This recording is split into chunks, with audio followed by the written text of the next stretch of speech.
Bismillahirrahmanirrahim. This is the first of several lectures in which we will go through my paper called Redefining Islamic Economics, which is available on SSRN. Write-up for this talk will be available at the link given. To understand any idea about society, you have to understand the history of how it emerged, a process which Michel Foucault has called the archaeology of knowledge. You have to dig deep into the foundations. Here I'm going to sketch some of the foundations very, very briefly, just to give an idea of what it is about, not really to explain, because it would take too long to explain each of these ideas. So basically, Islam brought new light, new knowledge, new ways of thinking to the world, and the light from Islamic civilization spread to end the dark ages of Europe. And basically, when the Europe reconquered Al-Andalus, Islamic Spain, they got access to millions of books which were completely in opposition to their traditional philosophy of Catholicism. So this led to a massive intellectual upheaval in Europe, which is called the Enlightenment, the ending of the Dark Ages, and also the battle between science and religion, science being the books from Islamic civilization. And ultimately this led to the defeat of Catholic Christianity. In this process of intellectual upheaval, one of the key things that happened that created the modern world was the loss of faith of Europeans in Christianity. And this happened because there was a sequence of worldly popes who were indulging in luxury. As a result, the Protestants broke away from the Catholics, and then there were bloody battles between Catholics and Protestants, and that led to the necessity of building a theory of how people can get along without religion. That's basically the main goal of secular modernity. And so the whole of political science was built on the assumption that using our reason and empirical analysis, we can come to a conclusion, because obviously religion leads to conflict. That is their experience. So when they rejected religion, they came to a very faulty basis for constructing civilization. Some of the consequences of this loss of faith was this loss of faith in the unseen, and therefore over-reliance on the material world, and therefore this materialist thought that the world is driven by matter. And in fact, this is completely opposite of what is the truth, which is that ideas drive the world and world history. The Europeans rejected Christianity, and because of this loss of faith, they suffered from trauma, and they rejected knowledge which comes to our hearts and souls, knowledge which comes from our experience of living. And they said, no, knowledge comes only from logic and from observations. And this leads to the conclusion that morality is an illusion. The book by Nietzsche is called Beyond Good and Evil, because good and evil cannot be defined from logic. And once there is no afterlife, then there is no point of morality either. So the point is to build a heaven on earth and get maximized pleasure.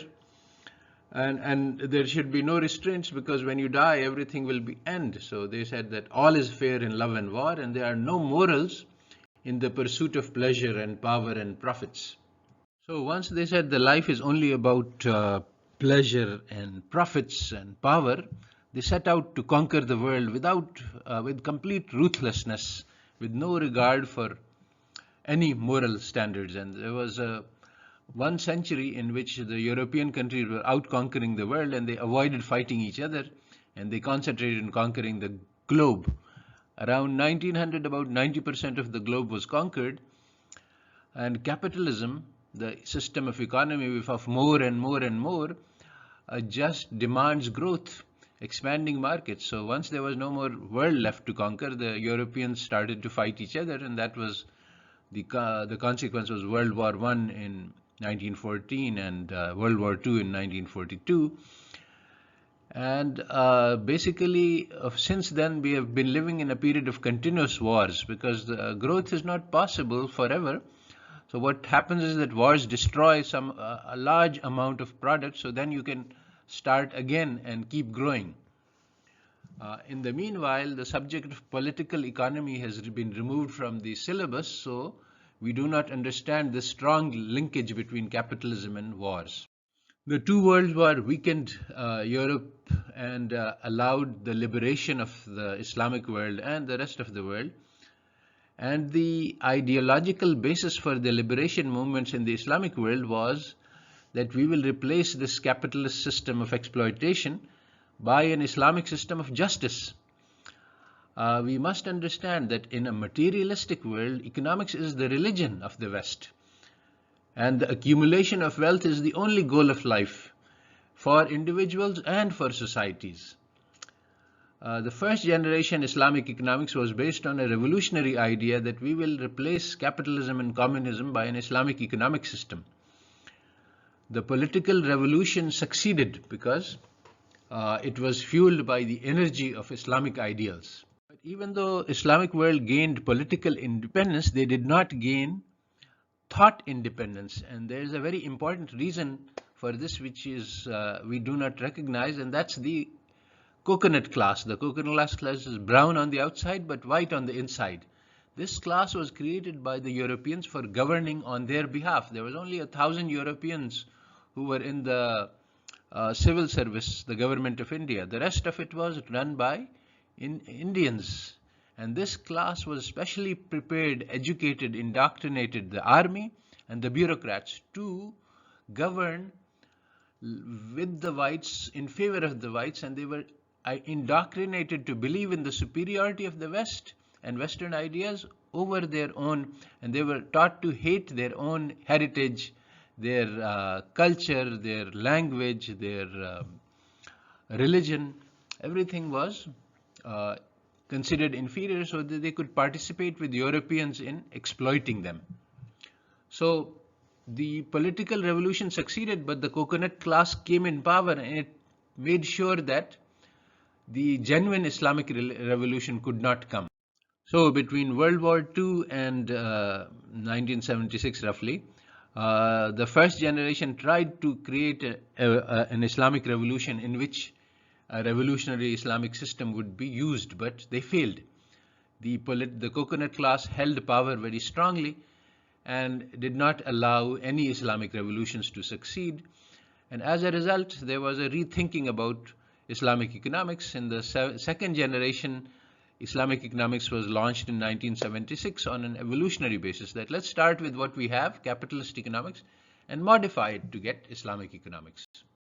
So after all this historical background, we can state the key puzzle which starts this paper, that it has been 45 years since second generation Islamic economics was launched in 1976.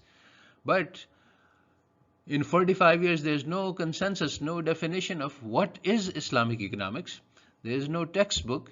There is no agreement on what we should be doing and how we should be doing it. So why? Why has not 45 years been enough to create a consensus on what this subject means? So the goal of my paper, Redefining Islamic Economics, is explained in these points. The first thing is to explain why there is no consensus and why there is no textbook. And briefly, you can say that the paper spells out 10 dimensions of opposition between Islamic economics and capitalist economics. They are just the opposites of each other in 10 dimensions. And so, obviously, any attempt to combine these two ways of thinking are bound to fail, because it's like combining fire and water. If you take opposite things and mix them, then you will not get anything coherent. And so there are more than 20 different definitions of Islamic economics, and they all try to mix and match different combinations. They take a few Islamic concepts and a few concepts from capitalism, and then they try to build something on the basis of these foundations. There are many ways to mix, but none of them work. All of these combinations are faulty. So the correct approach, which is spelled out in this paper, is that we should reject Western economics completely. In all 10 dimensions, we reject what Western economics says, and we assert what Islamic economics says. So we build Islamic economics on purely Islamic grounds, not on a mixture of Western and Islamic grounds. We can step back and see this from a bigger perspective. Basically, today the Ummah has suffered from loss of confidence, and they believe that the Western knowledge is very valuable.